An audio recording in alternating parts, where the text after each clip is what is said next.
வந்துட்டு ரிவ்யூ கொடுக்குறாங்க. இன்னைக்கு அக்டோபர் 1 ஆயுத பூஜை முன்னிட்டு வெளியா இருக்கக்கூடிய தனுஷ் நடித்து அவர் சர்வ் பண்ணியிருக்க இட்லி கடை படத்தோட என்னோட ஒப்பீனியன் எப்படி இருக்குன்றதா நம்ம இன்னைக்கான வீடியோல பார்க்க போறோம். வாங்க வீடியோக்குள்ள போலாம்.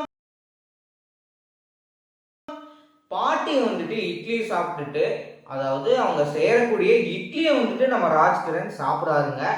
அப்படி சாப்பிட்டதுக்கு அப்புறம் நம்ம ஏன் ஒரு கடையை ஆரம்பிக்க கூடாது அப்படின்னு சொல்லி அவரோட மனைவியோட சேர்ந்து வந்து ஒரு கடையை ஆரம்பிக்கிறாரு. அந்த கடையை தன்னுடைய பையனுக்கும் பாசுக்கு வந்து கூட்டிட்டாரு. இப்போ அந்த பையனுக்கு வந்து குக்கிங் மேல ரொம்ப வந்து இன்ட்ரெஸ்டா இருக்கு அப்படின்னே சொல்லலாம். இதன் காரணமாகவே நம்ம இந்த கிராமத்துல இருக்கிறத விட வெளியூருக்கு போனா நல்லா சம்பாதிக்கலாம் அப்படின்ற ஒரு எண்ணம் இருக்கு.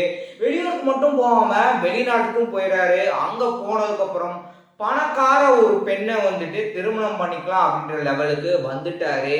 இதுக்கப்புறம் அந்த ஒரு காதல்னால நடக்கக்கூடிய ஒரு பிரச்சனை என்ன, இந்த காதல் மட்டும்தான் இவருக்கு பிரச்சனையா, இதை தவிர்த்து வேற ஏதாவது இவருக்கு எதிர்பாராத ஒரு சம்பவம் நடந்திருக்கும். அதுக்காக இவர் என்ன பண்றாரு அப்படின்றதான் இந்த படத்துடைய என்டையர் ஸ்டோரி. நம்ம பண்ற வேலையை ரசிச்சு பண்ணணும்னு சொல்லுவாங்க. அதுக்கு பெரிய பிசினஸ் மேனா இருக்கணும்னு அவசியம் இல்லை. வெறும் இந்த படம் எதுக்காக போய் பார்க்கணும்? முதல்ல ஒரு சிலர் வந்துட்டு இந்த சென்டிமெண்ட்லாம் அதிகமாக கொண்டு போயிருந்தாங்க அப்படின்னா வந்துட்டு கிரிஞ்சா இருக்குது. ஸோ இந்த மாதிரியான ஒரு மெட்டீரியலாக வந்து ஒரு சிலர் பார்ப்பாங்க. அந்த மாதிரிலாம் பார்க்காதீங்க.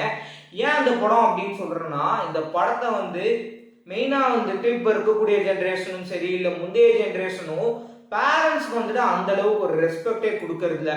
பேரண்ட்ஸ் சொல்கிற எல்லா விஷயத்தையும் கேட்கணும் அப்படின்றது சொல்ல வரல. அவங்க சொல்லக்கூடிய மெயினான விஷயத்த மட்டும் கேட்கணும். ஏன்னா அவங்களுக்கு வந்துட்டு தெரியாத விஷயத்த கூட அவங்க உங்ககிட்ட சொல்லலாம்.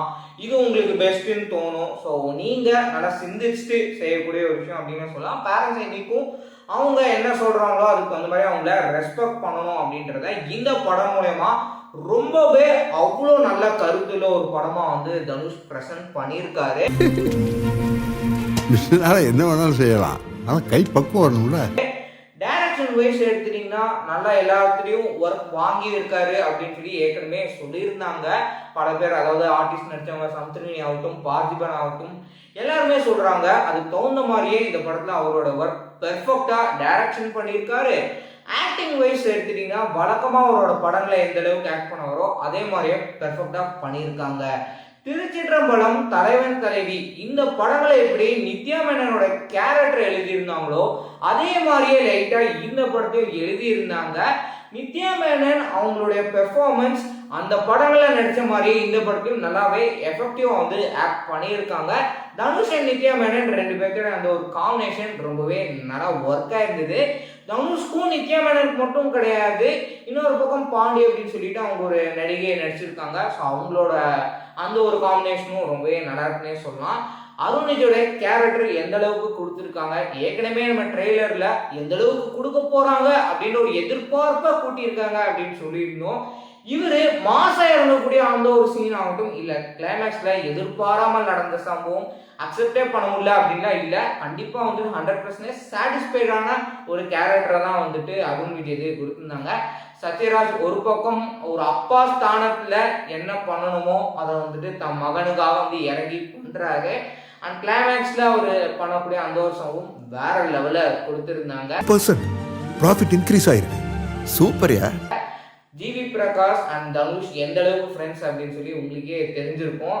தனுஷே சொல்லியிருந்தாரு, ஜிவி பிரகாஷ் வந்து ட்ரெண்டுக்கு தகுந்த மாதிரி சாயிலா வந்துட்டு இன்ஸ்டால ட்ரெண்ட் ஆகி அதுக்கப்புறம் வந்துட்டு பாடல்கள் நிறைய பேர் கேட்பாங்க. ஸோ அந்த மாதிரியான ஒரு மெட்டீரியல் அப்படின்னே சொல்லலாம். ஆனால் ஏன் படத்தில் வரக்கூடிய பாடல் வந்து படம் ரிலீஸ் ஆனதுக்கப்புறம் நின்று பேசும் அப்படின்னு ஜிவி பிரகாஷ் சொல்லியிருந்தாரு. அந்த அளவுக்கு எமோஷ்னலான ஒரு பாட்டு வந்து கொடுத்துருக்காங்க. தயவு செய்து நீங்க படம் பார்க்கும்போது கட்சி ஃபார் டிஷ்யூ வந்து கொண்டுட்டு போயிருங்க. உங்களை படம் முழுக்கவே பல இடங்கள்ல உங்களை அழுகுற வைக்கிற அளவுக்கு சூப்பரான ஒரு எமோஷனல் சீன் வந்து கொடுத்துருக்காங்க. உங்களோட லைஃப்கே ரொம்பவே கனெக்ட் ஆகக்கூடிய ஒரு விஷயமாகவும் இருக்குங்க.